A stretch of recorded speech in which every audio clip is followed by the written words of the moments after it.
اعوذ باللہ من الشیطان الرجیم، بسم اللہ الرحمن الرحیم۔ Welcome to eco world affair. ناظرین، آج کی ویڈیو بنانے کا مقصد سید الشہداء حضرت سیدنا امام حسین کی قربانی کے بارے میں آپ لوگوں کو آگاہ کرنا۔ ناظرین، سیدنا امام حسین 10 کربلا کو میدان کربلا میں شہید ہوئے، جہاں ان کے ساتھ 72 تن اور بھی شہید ہوئے۔ ناظرین، ان کی یہ قربانی اور ان کے اہل و عیال کی اس قربانی کو تاریخ نے آج بھی یاد رکھا ہوا ہے۔ دین کی بقا اور دین کی عظمت کے لیے جو کام کیا گیا، اس کو تاریخ کبھی بھی بھلا نہیں پائے گی۔ ناظرین، سید الشہداء حضرت سیدنا امام حسین 5 شعبان 4 ہجری کو مدینہ منورہ میں پیدا ہوئے۔ حضور اکرم صلی اللہ علیہ وسلم نے آپ کا نام حسین اور شبیر رکھا۔ آپ کی کنیت ابو عبداللہ اور سبط رسول اللہ ہے۔ آپ کو بھی آپ کے بڑے بھائی امام حسن کی طرح جنتی نوجوانوں کا سردار بنایا گیا۔ آپ کو اپنے دونوں نواسوں سے بہت پیار تھا۔ حضور اکرم انہیں اپنے گلدستے کہتے ہیں۔ حدیث مبارکہ میں ارشاد ہوا، جس نے ان دونوں حضرت امام حسن اور امام حسین سے محبت کی، اس نے مجھ رسول اللہ صلی اللہ علیہ وسلم سے محبت کی، اور جس نے ان سے عداوت کی، اس نے مجھ رسول اللہ صلی اللہ علیہ وسلم سے عداوت کی۔ آپ رضی اللہ تعالیٰ عنہ کی ولادت کے ساتھ ہی آپ کی شہادت کی خبر بھی حضور صلی اللہ علیہ وسلم کو مل چکی تھی۔ آپ صلی اللہ علیہ وسلم کے فرزند حسین زمین طف میں شہید کیے جائیں گے، اور یہ اس مقتل کی خاک ہے جہاں وہ شہید کیے جائیں گے۔ طف کوفہ کے قریب ایک مقام کا نام ہے جسے کربلا کہتے ہیں۔ اس طرح سب کو معلوم ہو گیا آپ کا مشہد کربلا ہے۔ امام حسین بڑے ہوتے گئے، جذبہ جانثاری میں روز افزوں اضافہ ہوتا گیا۔ یہ شہادت کا کمال ہے۔ ایسا اعلان ہوا کہ اپنے پرائے سب جان گئے، مقام سے آگاہ ہو گئے، حق کا طالب مولا کی رضا کے آگے سر تسلیم خم کیے ہوئے ہے۔ کبھی وحشت پریشانی اس کے قریب نہیں آئی، کبھی اس مصیبت سے خلاصی کی دعا نہیں کرتا، انتظار کی ساعتیں شوق سے گزارتا ہے۔ ناظرین، یزید بہت تندخو، فاسق، فاجر، شرابی، بدکار، ظالم، بے ادب، گستاخ اور بے دین تھا۔ اس نے تخت پر بیٹھتے ہی اطراف کے ممالک میں اپنی بیعت کے لیے مکتوب روانہ کیے۔ مدینہ منورہ کا عامل جب بیعت کے لیے حضرت امام حسین رضی اللہ تعالیٰ عنہ کی خدمت میں حاضر ہوا تو آپ نے اس کے فسق و ظلم کی بنا پر بیعت سے انکار کر دیا۔ امام حسین رضی اللہ تعالیٰ عنہ نے اپنی جان کو خطرے میں ڈال دیا اور بیعت سے انکار کر دیا۔ اسی شب ہی آپ کو مدینہ سے مکہ روانہ ہونا پڑا۔ یہ واقعہ 4 شعبان 60 ہجری کا ہے۔ مدینہ طیبہ سے ہجرت کرنا آپ رضی اللہ تعالیٰ عنہ کے لیے نہایت ہی غم و اندوہ کا باعث تھا۔ یزید کی بیعت صرف اہل شام نے کی، جہاں وہ تخت نشین تھا۔ اہل کوفہ حضرت امام حسین رضی اللہ تعالیٰ عنہ کو اپنے ہاں آنے کے لیے درخواستیں بھیج رہے تھے، لیکن حضرت امام حسین رضی اللہ تعالیٰ عنہ نے صاف انکار کر دیا۔ یزید کی تخت نشینی کے بعد اہل عراق کی تمام جماعتوں نے متفق ہو کر اپنی نیاز مندی، عقیدت اور اخلاص کا اظہار کرتے ہوئے آپ رضی اللہ تعالیٰ عنہ پر اپنی جان و مال قربان کرنے کی تمنا کی، اور تمام فرقوں کی طرف سے تقریباً 150 کے قریب درخواستیں آپ کی خدمت اقدس میں پہنچی۔ آپ کب تک انکار کرتے؟ آخر کار آپ رضی اللہ تعالیٰ عنہ نے اپنے چچا زاد بھائی مسلم بن عقیل کو کوفہ کے حالات جاننے کے لیے روانہ کیا، اور کوفیوں کو لکھا کہ آپ لوگوں کی درخواست پر مسلم بن عقیل کو بھیج رہا ہوں، اور ان کی نصرت اور حمایت تم پر فرض ہے۔ اس سفر میں مسلم بن عقیل کے 2 نوعمر فرزند محمد اور ابراہیم بھی ان کے ہمراہ تھے۔ کوفہ پہنچ کر حضرت مسلم بن عقیل نے مختار بن عبید کے گھر قیام کیا۔ کوفیوں نے نہایت جوش و خروش اور محبت کا اظہار کیا، اور تقریباً 12,000 لوگوں نے آپ کے دست مبارک پر حضرت امام حسین کی بیعت کی۔ یہ جوش و خروش اور محبت دیکھ کر حضرت مسلم بن عقیل نے حضرت امام حسین کو یہاں کے حالات کی اطلاع دی کہ آپ جلد تشریف لائیں تاکہ حق کی تائید ہو۔ ان دنوں حکومت شام کی جانب سے نعمان بن بشیر کوفہ کے گورنر تھے۔ اس معاملے میں انہوں نے کسی قسم کی دست اندازی نہ کی۔ یزید حضرمی اور عمارہ بن ولید بن عقبہ نے یزید کو اطلاع دی کہ حضرت مسلم بن عقیل تشریف لائے ہیں، اور اہل کوفہ کے ہزارہ آدمی ان کے ہاتھوں پر بیعت کر چکے، اور نعمان بن بشیر نے ابھی تک ان کے خلاف کوئی کارروائی نہیں کی۔ یزید نے یہ اطلاع پاتے ہی نعمان بن بشیر کو معزول کر دیا اور عبداللہ بن زیاد کو کوفہ روانہ کر دیا۔ عبداللہ بن زیاد بہت مکار تھا۔ وہ اپنی فوج کے ساتھ بصرہ سے روانہ ہوا۔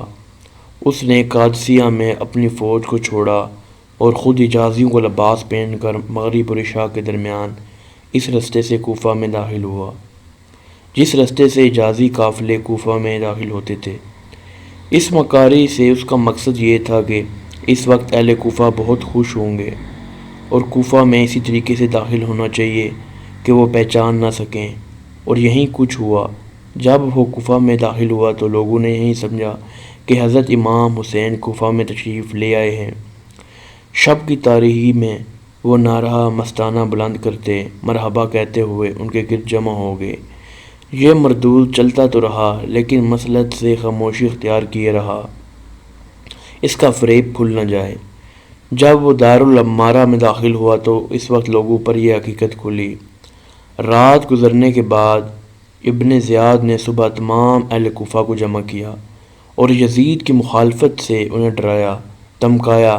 اس طرح مسلم بن عقیل کی جماعت کو منتشر کر دیا۔ حضرت مسلم بن عقیل نے بانی بن غروہ کے مکان میں اقامت فرمائی۔ ابن زیاد نے محمد بن اشت کو ایک دستہ فوج بھیج کر اس کو قید کروا لیا اور کوفہ کے عمائدین کو بھی قلعہ میں نظر بند کر دیا۔ حضرت مسلم بن عقیل نے یہ خبر سنی تو انہوں نے ندا دی۔ 40,000 کے قریب لوگ آپ رضی اللہ عنہ کے گرد جمع ہو گئے اور قصر شاہی کا احاطہ کر لیا۔ اگر حضرت مسلم بن عقیل اس وقت حکم دیتے تو یہ قلعہ فتح ہو جاتا، کیونکہ کوفیوں کی بدعہدی، ابن زیاد کی فریب کاری اور یزید کی عداوت ثابت ہو چکی تھی۔ پھر بھی آپ رضی اللہ عنہ نے لشکر کو حملہ کا حکم نہ دیا کہ مسلمانوں میں خون ریزی نہ ہو اور گفتگو سے صلح کی کوئی صورت نکل آئے۔ دشمن نے اس کا فائدہ اٹھایا اور قلعہ میں قید رؤساء کو اس بات پر مجبور کیا کہ وہ اپنے رشتہ داروں کو مسلم بن عقیل کی حمایت سے باز رکھیں، اور ایسا ہی ہوا۔ حضرت مسلم بن عقیل کا لشکر منتشر ہوتے ہی مغرب کی نماز کے بعد کوئی بھی ان کے ساتھ باقی نہ تھا۔ اس مسافت میں وہ تنہا رہ گئے۔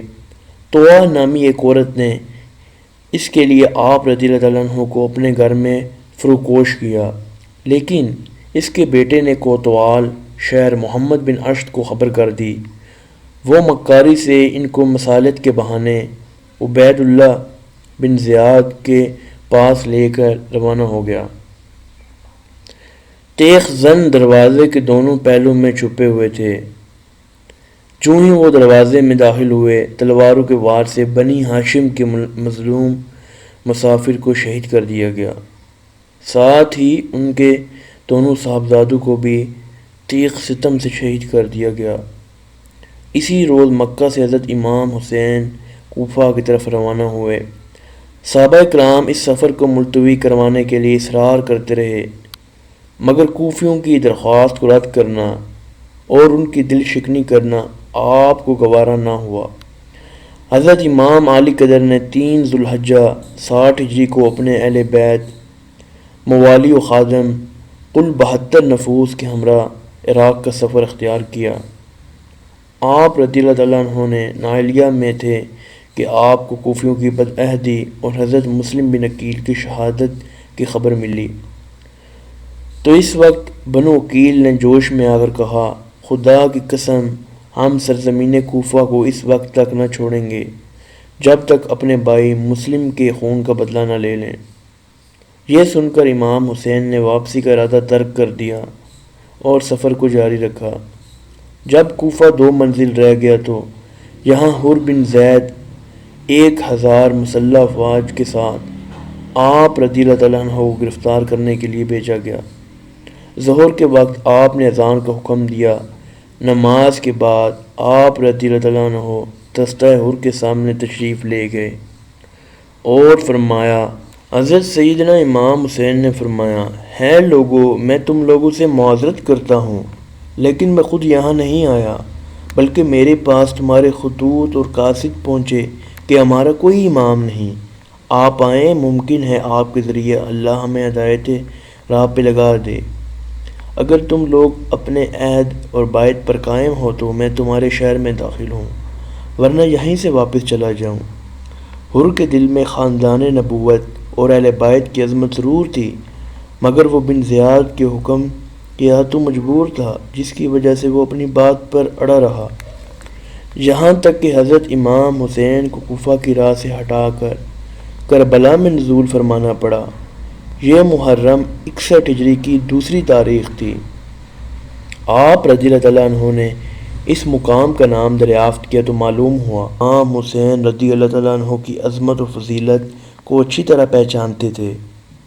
اس نے حضرت امام حسین رضی اللہ تعالیٰ عنہ سے مقابلے سے گریز کرنا چاہا، مگر ابن زیاد نے اسے مجبور کیا اور حکومت کے لالچ نے اس کو آمادہ جنگ کر دیا۔ 72 آدمی، جن میں بیویاں، بچے، بیمار سبھی شامل ہیں، جن کے پاس نہ سامان حرب ہے نہ ارادہ جنگ ہے، ان کے لیے 22,000 کی جرار فوج مقابلے کے لیے موجود ہے۔ 7 محرم کو فرات کا بے حساب پانی ان سیاہ باطنوں نے خاندان رسالت پر بند کر دیا۔ بھوک و پیاس سے سب تاب و تماں ہو گئے۔ 3 دن گزر گئے مگر مصائب کا ہجوم ان کی عظمت کو متزلزل نہ کر سکا۔ 10 محرم تک یہی حجت رہی، حضرت امام حسین بیعت کر لیں، مگر آپ نے مسلمانوں کی تباش نہیں تھا۔ اب امام حسین کو یقین ہو گیا مصالحت کی کوئی صورت باقی نہیں رہی، نہ یہ لوگ شہر میں داخل ہونے دیتے ہیں، نہ واپس جانے دیتے ہیں، نہ ملک چھوڑنے دیتے ہیں، اس لیے اب جنگ کو روکنے کا کوئی طریقہ باقی نہیں رہا۔ اس وقت حضرت امام حسین نے اپنے خیموں کے گرد ایک خندق کھودوانے کا حکم دیا۔ خندق کھود دی گئی اور اس کی صرف ایک راہ رکھی گئی جہاں سے نکل کر دشمن سے مقابلہ کیا جا سکے۔ خندق میں آگ لگا دی گئی تاکہ اہل خیمہ دشمنوں کی ایذا سے محفوظ رہیں۔ 10 محرم کا قیامت خیز دن طلوع ہوا، جمعہ کا دن تھا۔ حضرت امام علی قدر نے اہل بیت اور تمام رفقا کے ساتھ فجر کی نماز ادا کی۔ نماز کے بعد اپنے خیمے میں تشریف لائے۔ اہل بیت 3 دن سے بھوک سے نہ ڈال، ایک قطرہ آب میسر نہیں، پھر بے وطنی، تیز دھوپ، گرم ریت، صحرا کی ہوا، جو عروج جفا کے پہاڑ توڑنے کے لیے سامنے 22,000 کا لشکر، مگر عزم و ہمت اور پائے استقلال میں لرزش نہیں۔ جنگ کا نعرہ بجا دیا گیا۔ امام حسین نے اس وقت خطبہ ارشاد فرمایا تاکہ حجت تمام رہے۔ پھر جنگ کا آغاز ہو گیا۔ علی المرتضیٰ کے خاندان کے بہادروں نے کربلا کی تشنہ لب زمین کو دشمنوں کے خون سے لالہ زار کا منہ سے چور کر دیا۔ حضرت امام حسین میدان میں جا پہنچے اور ان کو خیمے میں لے آئے، ان کا سر گود میں لیا، فرمایا آسمان کے دروازے کھلے ہیں، بہشتی حوریں شربت کی جام لیے آ رہی ہیں، یہ کہا اور جان آفرین کے سپرد کر دی۔ اہل بیت کی قافلے میں سناٹا چھا گیا۔ پھر امام حسین مارکہ جنگ و جدل کے لیے تیار ہوئے۔ امامہ رسول اللہ صلی اللہ علیہ وسلم سر پر باندھا، مصری قبہ پہنے، امیر حمزہ کسی پر پشت پر رکھی، حیدر کرار کی تلوار حمائل کی اور گھوڑے پر سوار ہوئے۔ رضا الہی پر صابر و شاکر سب کو سپرد خدا کر کے میدان کی طرف رخ کیا۔ ایک بار پھر تمام حجت کی، مگر بے سود، ایک مقابل آیا۔ امام نے تیغ خون اشام نے سب کا کام تمام کر دیا۔ زمین کربلا کوفہ کے بہادروں اور صرف شکنوں کے خون سے سیراب ہو گئی۔ نعشوں کے انبار لگ گئے، لشکر میں شور مچ گیا، ہزاروں نوجوان دوڑ پڑے اور حضرت امام حسین کو گھیر کر تیر برسانا شروع کر دیے۔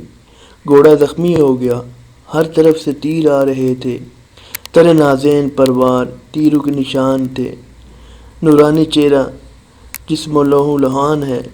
ایک تیر پیشانی اقدس پر لگا جو حضور پاک صلی اللہ علیہ وسلم کی بوسہ گاہ تھی۔ حضرت امام حسین چکرا کر گر پڑے، نورانی پیکر خون میں نہا گیا اور آپ شہید ہو کر زمین پر گر پڑے۔ خولی بن زید نے بڑھ کر سر اقدس کو تن سے جدا کر دیا۔ روایت ہے حضرت امام حسین شہید کیے گئے تو آسمان سے خون برسا اور اس روز بیت المقدس سے جو پتھر اٹھایا جاتا اس کے نیچے تازہ خون پایا گیا۔ شہادت کے روز اندھیرا ہو گیا اور 3 روز مکمل اندھیرا رہا۔ امام حسین نے حق پر ثابت قدم رہتے ہوئے کس طرح فسق و فجور کا مقابلہ کیا اور آنے والی نسلوں کے لیے عزم و ہمت کی بے نظیر مثال قائم کر دی۔ آپ رضی اللہ تعالیٰ عنہ یا آپ رضی اللہ تعالیٰ عنہ پر آنے والے مصائب کو سن کر چند آنسو بہا لینے سے امام پاک کی روح خوش نہیں ہوگی، اور نہ ہی امام پاک کی بارگاہ اقدس میں سعادت و قبولیت حاصل ہوگی۔ اگر واقعی امام پاک سے سچی محبت ہے تو امام پاک کی پیروی کرتے ہوئے حق و صداقت کے پرچم کو بلند کریں، اور جس عظیم مقصد کے لیے امام حسین پاک نے اپنا گھر بار جان سب کچھ قربان کر دیا، اس کو اپنا اولین مقصد بنا لیں۔ یا اللہ، ہمیں حضرت امام حسین پاک اور حضرت امام حسین پاک کے گھر والوں کے صدقے سیدھا راستہ عطا فرما۔ یا اللہ، ہمیں حق پر چلنے اور باطل کو مٹانے کی توفیق عطا فرما۔ یا اللہ، اسلام کا پرچم بلند رکھ۔ یا اللہ، ہماری اس دعا کو اپنی بارگاہ عالیہ میں قبولیت عطا فرما۔ پاکستان زندہ باد، اسلام زندہ باد۔ ناظرین، اگر آپ کو یہ ہماری ویڈیو پسند آئے تو ہمارے چینل کو لائک، شیئر اور سبسکرائب کریں۔ شکریہ۔